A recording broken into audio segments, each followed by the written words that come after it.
చేతులు అయితే ఫ్రీజ్ అయిపోతున్నాయి. నా దగ్గర ఏమీ లేవు, గ్లౌజులు లేవు, ఏమీ లేవు. జస్ట్ ఒక స్వెటర్ వేసుకొని వచ్చేసా బయటికి.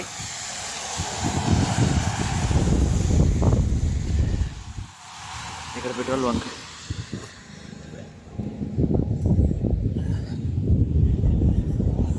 ఎలా ఉంటున్నారో వీళ్ళు ఇక్కడ. ఇల్లులు మాత్రం భలే ఉన్నాయి. అక్కడ ఒకటి, అక్కడ ఒకటి, అక్కడ ఒకటి, అట్లా.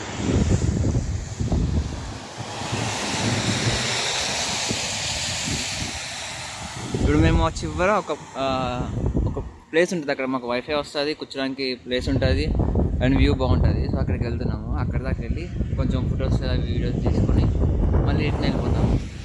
వర్షం ఎక్కువ అవుతుంది. వర్షం లేకపోతే కొంచెం ఆ హిల్ పైకి వెళ్ళొచ్చు, కానీ ఇప్పుడు వర్షం బాగా పడుతుంది. ఇక్కడ చిన్న కేఫ్ ఉంది.